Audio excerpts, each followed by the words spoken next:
Hey, everybody, it's Steve Fretson, and welcome back to Be That Lawyer. I'm so happy that you're here. We are here, as you know, twice a week, helping you to be that lawyer, confident, organized, and a skilled rainmaker.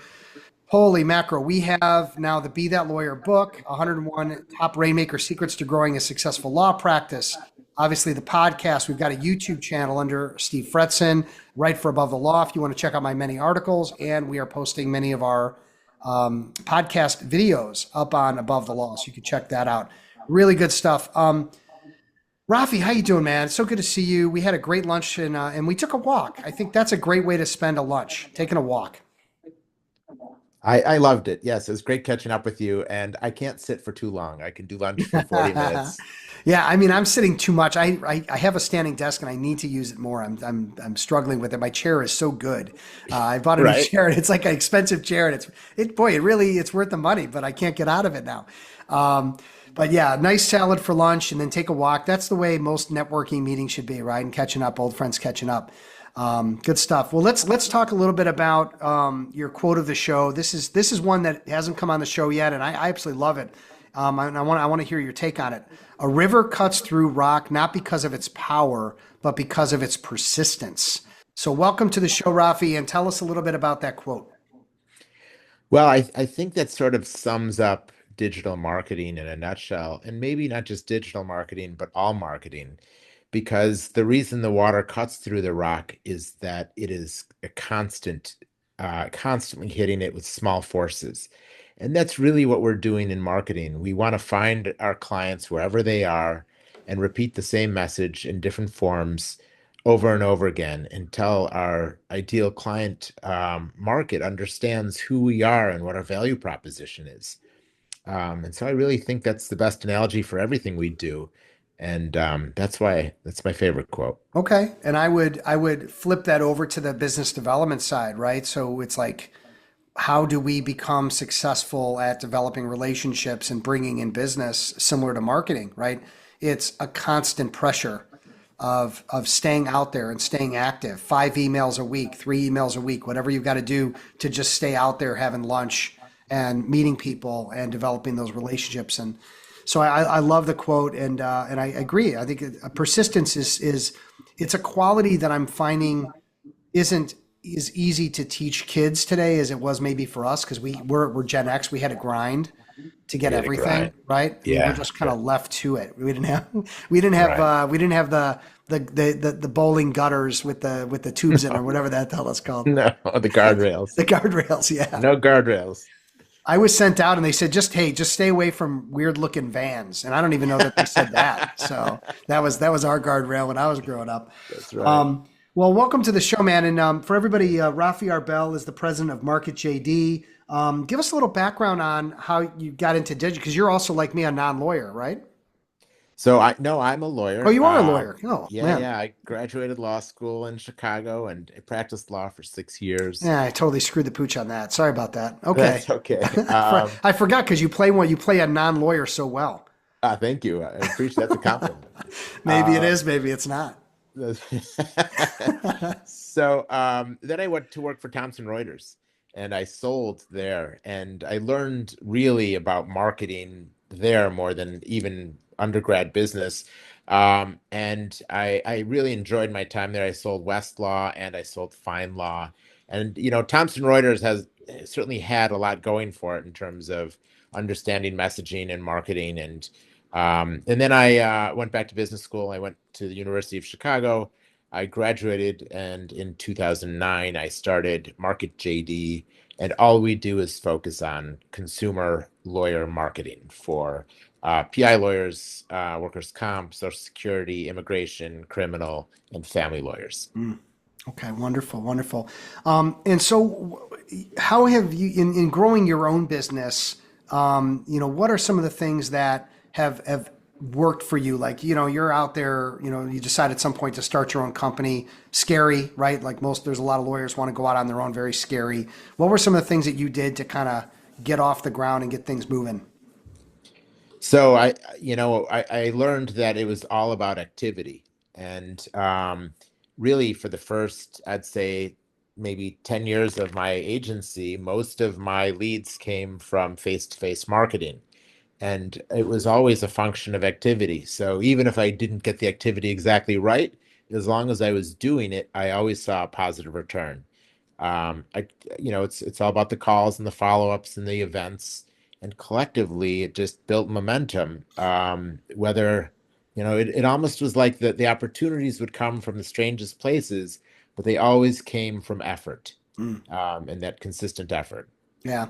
Yeah, and I think that there's a place for marketing. There's a place for business development. I'm always talking and a fan of how they work well together when you can engage in both at the same time. And that's not for everybody. I know there's some people who just want to throw money and that works.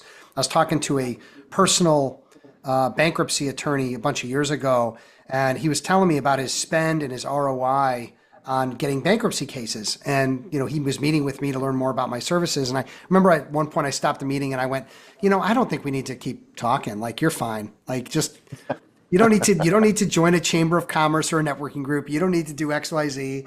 Just, as long as you can get that kind of return on an ROI and you've got more leads coming in than you can handle, like, what am I going to do? Give you more leads? Like, you're Right. great. Just keep paying the money. Right. And isn't it interesting how it differs from lawyer to lawyer and industry to industry? Yeah. Because that's not true for most people. He's kind of in a unique position where his market and his service was in enough demand that he didn't need to do more than what he was already doing. Yeah. Well, I think he also found the right, payment plan and the right pay-per-click campaign and the right kind of right. He had someone in his corner like you, really helping to make sure that the leads were going to roll in at a certain level. So, I like the idea of people doing both, but it's not, like some people, the same thing. Pay-per-click and marketing may not be as powerful or as effective as, face-to-face marketing, like it was for you when you started. For sure. And at least in the lawyer space, one of my clients likes to say, one of the guys who was on your show a few weeks ago likes to say that in the personal injury space, it's gaining the clients is a game of inches, and most of the lawyers are doing 85% of the stuff right. It's the ones who really succeed, the ones who really can scale their business, are doing that extra 3 or 4%. Mm, So I think in the old days maybe you could get away with not doing the face-to-face, but I think increasingly with the competition as ratcheted up as it is, I think those are fewer and fewer yeah. people. Right. And you're, clearly in knowing you and our lunch and I know you just invited me to come to a lunch and all that. I mean, you're a big relationship guy and building a referral network and building relationships has sort of been your jam. Before we get to what you're doing that makes you successful doing that, I mean, why do you feel or think that lawyers sometimes struggle with that part of the business development and growing an individual practice? Hey, everybody, do you ever wonder why top executives and athletes are so successful? It's typically because they have a coach, someone that is looking at them from the outside to identify their gaps, identify their potential. That's what I do. I'm Steve Fretson, and I'm here to help you be that lawyer. If you're interested in a free consultation, click the link below and we'll get together and we'll identify where you can make improvements to be that lawyer. That's a great question. I think lawyers want to focus on being a lawyer. I would say, if I had to guess, 80 to 90% of the lawyers would rather not have to do any marketing or business development. They don't see it as part of their day-to-day activity. And I think if you're an employee, that's fine. But if you own your own firm, it has to be as much a part of your day-to-day routine as going to court or communicating with clients. Yeah. And if you own your own, if you are an attorney at a mid-market firm or a large firm, you own your own firm. I mean, you might be Yeah. under their name, but ultimately you own your book and you own your clients, and that's why you're doing it. It's because it's fit. First of all, it's fun to build relationships. I think for me, it gives my life a lot more meaning to know great people, to have relationships, and the fact that we do business together. Sometimes that needs to happen to build a great friendship. I mean, when you have someone where you're working together to accomplish something great, whether that's a referral partner, whether that's a client, and you become friends, and you end up having all these wonderful relationships that would not have happened if you're just waiting for someone to send you a matter. And I feel that way in my own business. I consider all of my clients friends, and I enjoy the relationship, and I enjoy that we have something in common that we can talk about. and a common goal that we're all paddling in the same direction. Yeah, I agree. It's actually much more enjoyable when you do it together. Yeah. And to your point, I think if even if you're an employee, if you're not in control of your own book, then you're dispensable. You're a commodity. They can hire somebody less expensively 2 years out of law school, 3 years out of law school, and without a book, you have no protection. Well, from your mouth to lawyers' ears, I can't harp on that more than I have because people would get mad at me because I'm constantly pushing that point. And I think the good news is the folks that listen to this show, they know it and they're doing it. Like they're not hiding under their desks or they wouldn't be listening to the show. They'd be listening to a show about the law, not about the business of the law. So Yes. I think that's what makes our listenership so unique is that these are all high functioning rainmaking or potential rainmaking folks. What are some things that you've done in your career to build those strong relationships, to bring in new clients and develop a deep, long lasting relationship?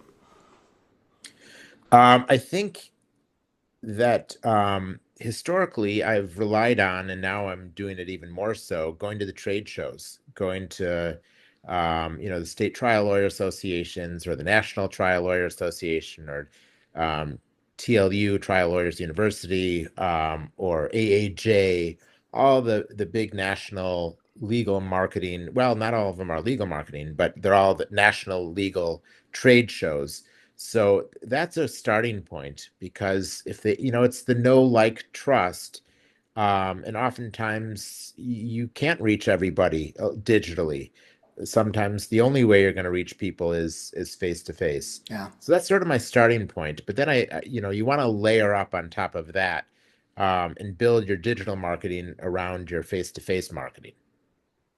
Yeah, take that further. I mean, when you say something like layer on, I've got a bunch of things going through my head. What do you mean by that?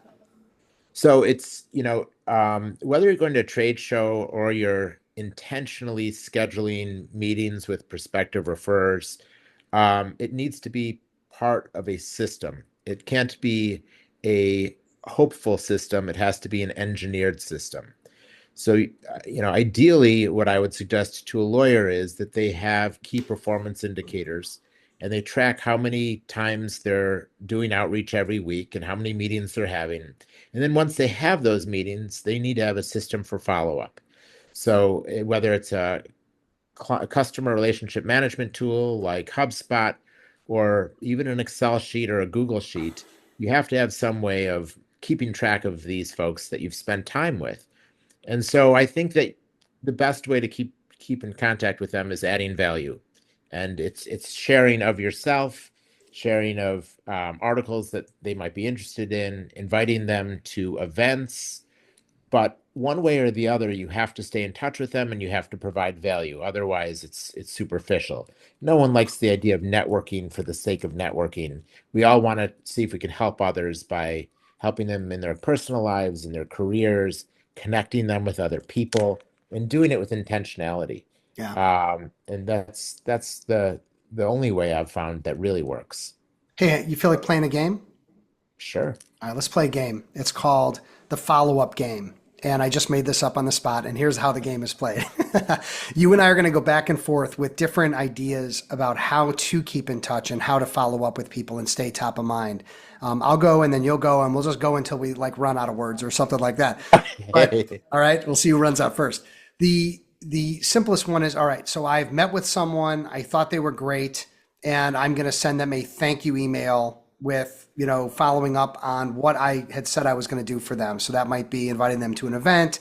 That might be a contact I was going to make. But the follow up email that happens after meeting someone has to happen versus meeting with someone and just going off on your own merry way. No follow up email at all, which I think a lot of people miss the boat on that.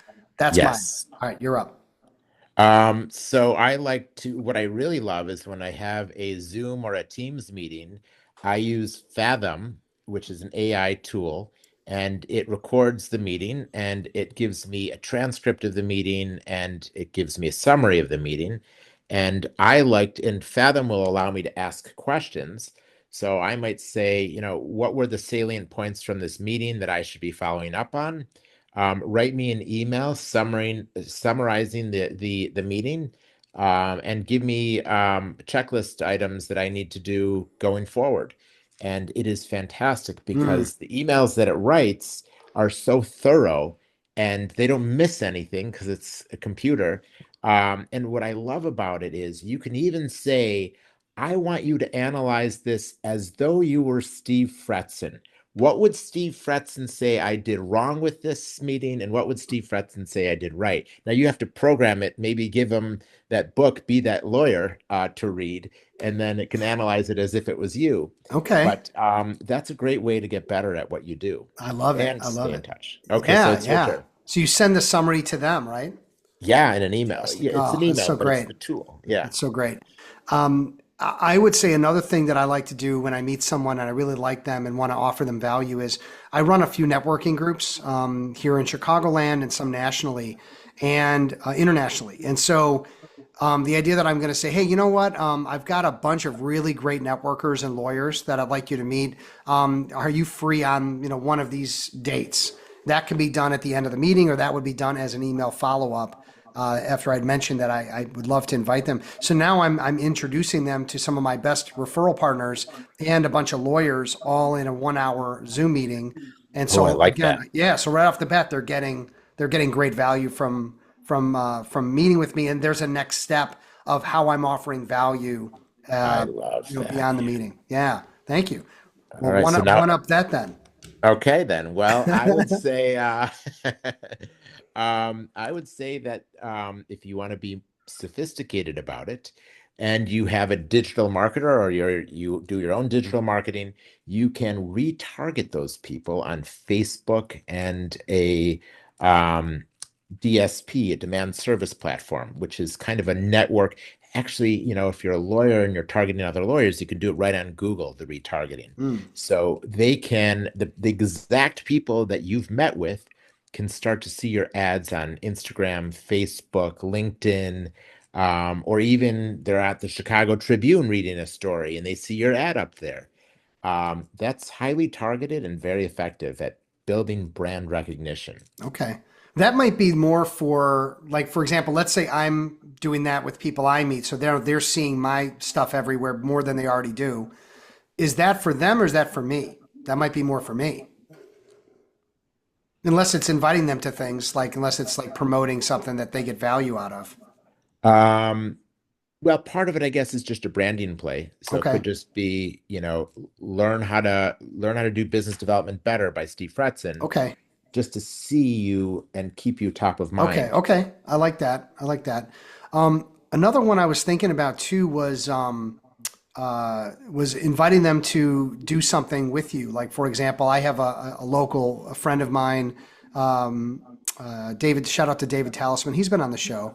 Do you know David? He's in the North Shore. Yeah, for Yeah, sure. yeah, you know him well. So he's like a content guy. So like he and I co-authored an article and we published it on Above the Law. And he was absolutely over the moon with it. And it was a great article about, where marketing and business development come together. By the way, you can find that if you type in, go to Above the Law and type in Steve Fretson. But, having someone on my podcast, co-authoring an article, um, trying to figure out like how do I get content created for them and help them through something. That could be another way to deepen a relationship with someone new. If you're a rainmaker and you're feeling like you're on an island, you don't have anyone to share your ideas with, solve problems with, you're going to want to check out my Rainmaker Roundtables. Click the link below and learn more. That's interesting. Well, now I have to think the ball's now in my court because I was going to talk about podcasting. I'll be starting one soon, and our Okay. mutual friend Jeremy Wise, who owns Yeah. Rise 25, when he talked to me about doing a podcast, I said, "Who's going to want to listen to this guy? I just won't get any engagements. I won't get anybody listening." He's like, "Rafi, it's not about how many people listen. It's about building relationships." And he actually maps a blueprint where he talks about 17 different types of relationships you might want to foster through podcasting. Yeah. One might be prospective clients, one might be trade show organizers, whatever it is, there are so many people in the world you want to connect with, and having that podcast, as you do so well, is one of the best ways, I think. Yeah. Well, thank you. All right, why don't we wrap up on that point and let's move on to an area that you really focus in, which is, how digital marketing and referral networking building kind of work together instead of being separate strategies. Because people are always thinking about things separately. I try to bring them together on the show and talk about how business development and marketing really should work together when done properly.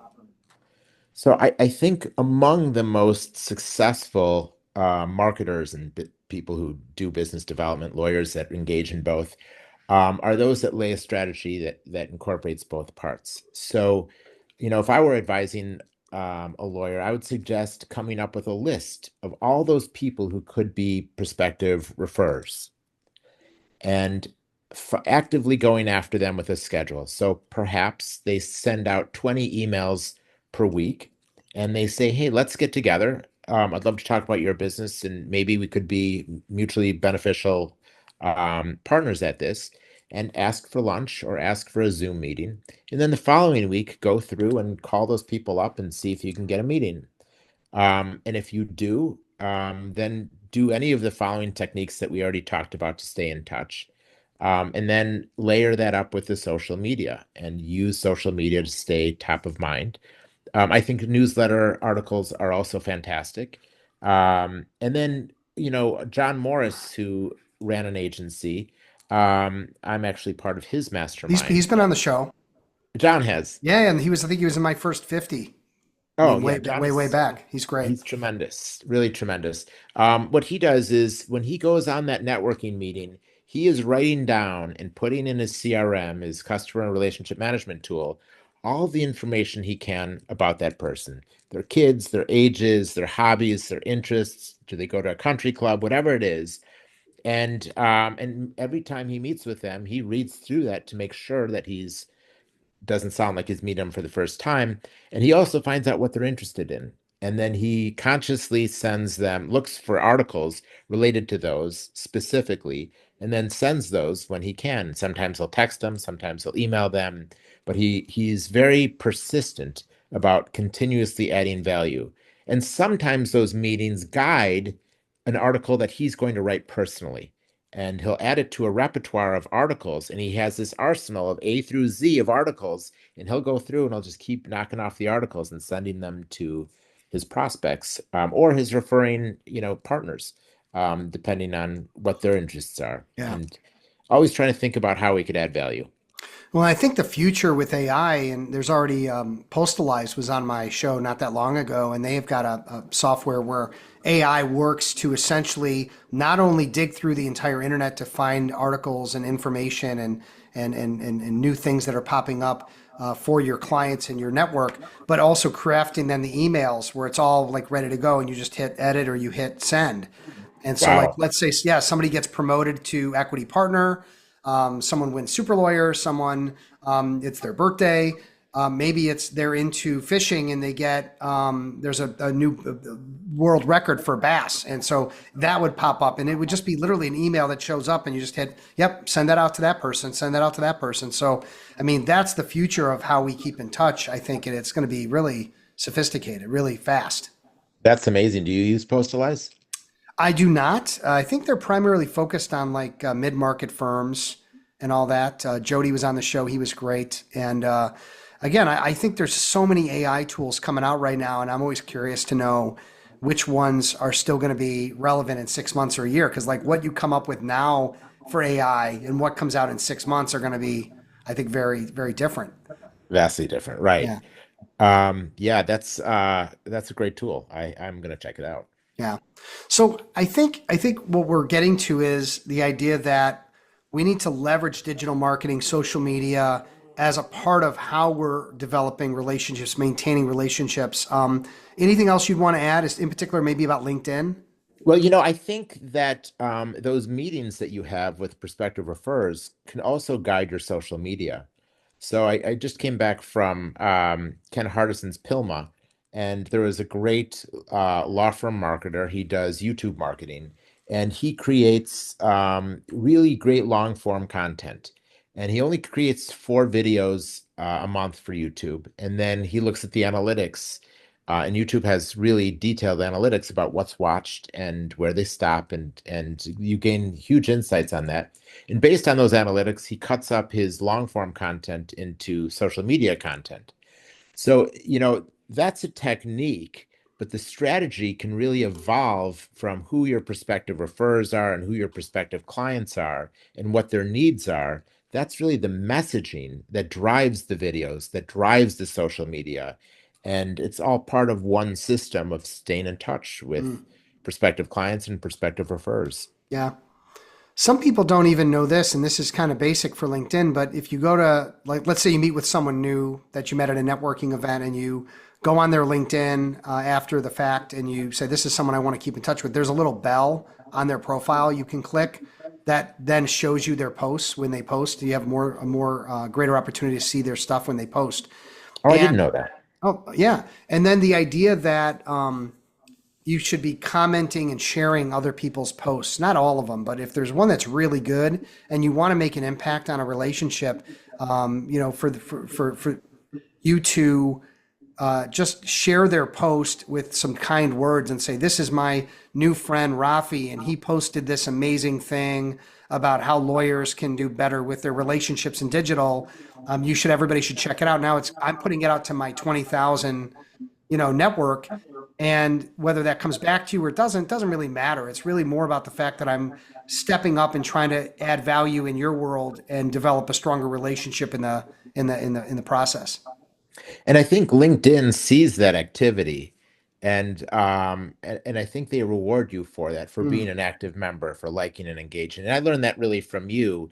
And you're really doing those people a huge favor, because when you like and engage with their content, it shows up on their network of people. yeah. And yeah, you really showed me the way on LinkedIn. Those were great suggestions. Wow. And everybody can check out, if you go to my LinkedIn profile and go down a featured, there's a tutorial I do on LinkedIn. It's about 17 minutes. I think it's super helpful just to kind of break it down into the nuts and bolts of how to set it up and use it and not waste a lot of time and get great value. So check that out, everybody, on my LinkedIn profile.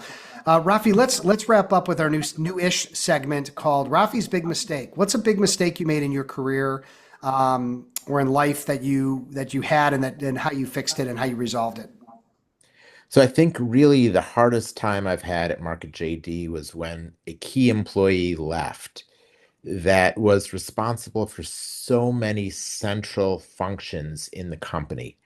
And I didn't have SOPs, and I didn't have standard operating procedures, and I didn't have the right team around that person who could assume those roles. And the other part that made this so difficult is we didn't have really many meetings. We had some individual one-on-one meetings, but really not enough to spread the knowledge. And that was an extremely painful time in my career. From that, I learned to have all of our standard operating procedures documented. And every day at Market JD, we have a 3 hour meeting, one for SEO, one for pay per click, one for websites, one for admin, one for sales and marketing. And each one of these has tasks assigned to individuals on the team, and we problem solve together on these calls. And that has just so radically changed the culture and the productivity of Market JD but it wouldn't have happened if that key employee didn't leave. And so I didn't know if I was going to continue. I almost thought we would have to fold. And Mm, now, as a result of that, even if somebody were to leave, all of our team members know what everybody else does, and everybody's responsibilities are broken down into tasks that we put into ClickUp. And now we're going through and we're creating a suite process which explains how to do every task. So when you go through our list of tasks, everyone will have a little link into an explainer video or explainer series of steps that explains how you do these things. yeah. Wow, what a great comeback, because I know how difficult and just earth shattering it can be when a key employee leaves and you're not prepared for it. And it's one of the reasons I don't have any employees, right? Nobody's going to leave me. I just have to keep my marriage strong. No one's Right. leaving me. Now my son's leaving me. He's going to Colorado State in the fall, and I'm thrilled about it. He can leave anytime he wants. He could leave now if he wants. That's okay. We're ready. Ready to be empty nesters. That's for Oh, damn sure. congratulations. Thank you. Thank you. All right, you heard it first, everybody. All right, so let's take a moment, thank our wonderful sponsors. Of course, we've got the great PI PIMCon conference coming up in October. We want to check that out, and then also want to just shout out to Sonia over at the Law Her podcast. Everybody can check that out. Rafi, people want to learn more about Market JD and you, and they want to talk to you about your services. What are the best digits? You can call me anytime, 312-970-9353. If you want to learn more about Market JD, it's Market JD, like jackdaniels.com. Or you could send me an email at Rafi at RAFI at marketjd.com. All right, very, very good. And thanks for being on the show, man, sharing your wisdom, and for playing along with my stupid game that I came up with. That I think, by the way, would be very helpful to the folks listening who wonder, what am I going to do to stay in touch and keep relationships moving forward? And again, it's hard when you don't have anything produced or built or ways to connect others. So I think you have to start thinking about some systems to add value and to connect and stay connected with people. So great stuff all around, Rafi. Likewise, thanks for having me, and I look forward to having you on my podcast. Yeah, I'd love to be on your podcast. I love that's always a pleasure as well. Hey, everybody, thank you for hanging out with Rafi for 30 minutes and just again working on your business, not in your business. Take care, everybody. Be safe, be well. We will talk again soon. Are you ever curious what's really holding you back in business development? Sometimes it's hard to see the label from the inside of the bottle. I'm Steve Fretzen, and I can help you grow your book of business. Get a 30-minute free consultation with me. We'll identify gaps, identify your potential, and let's take it to the next level so you can be that lawyer. Click the link below for a free consultation.